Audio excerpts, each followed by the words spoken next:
সুখের আগে আল্লাহ বান্দার তিনটি পরীক্ষা নেন। আপনারা যখন দেখবেন যে তিনটি পরীক্ষা আসছে, মনে করবেন যে আপনার কিছুক্ষণ পরেই সুখ আছে, কিছুদিন পরেই আপনার জীবনের স্বস্তি চলে আসতেছে।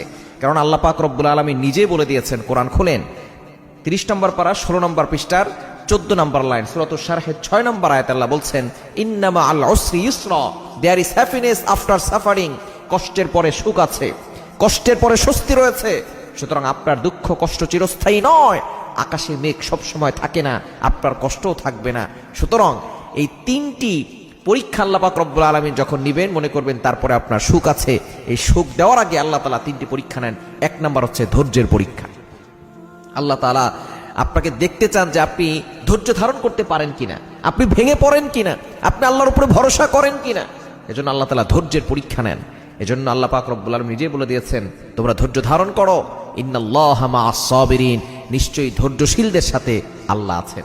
সুতরাং 1 নম্বর হচ্ছে ধৈর্যের পরীক্ষা নেন। 2 নম্বর হচ্ছে আল্লাহ পাক রব্বুল আলামিন কষ্টের পরীক্ষা নেন। আপনাকে আল্লাহ তাআলা বিভিন্নভাবে কষ্ট দিবেন। এই কষ্টে পড়লে আপনি হতাশ হয়ে যাবেন না। আল্লাহ তাআলা দেখতে চান যে বান্দা কষ্টে পড়লে আমি আল্লাহকে ভুলে যায় কিনা, আমি আল্লাহকে স্মরণ করে কিনা। এজন্য কষ্টে পড়লে আপনি যখন বিপদে পড়বেন তখন আপনি ভুলে যাবেন না আল্লাহকে, আপনি আল্লাহর কথা স্মরণ করবেন বেশি বেশি। এবং 3 নাম্বার হচ্ছে নিঃসঙ্গ জীবন দান করেন। প্রথমে পরীক্ষা নেন, নিঃসঙ্গ পরীক্ষা। কেউ আপনার পাশে থাকবে না, সকলের দরজা বন্ধ হয়ে যাবে। তখন আল্লাহ তাআলা বুঝতে চান যে বান্দা আমি আল্লাহর দরজার দিকে তাকায় কিনা। কারণ দুনিয়ার সকল দরজা বন্ধ হয়ে গেলেও আল্লাহর দরজা কখনো বন্ধ হয় না।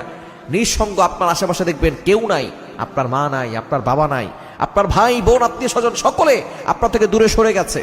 কেমন যেন আপনি সাগরের মাঝখানে আছেন, আপনাকে সাহায্য করার মতো, আপনাকে উপকারের মতো কাউকে পাচ্ছেন না।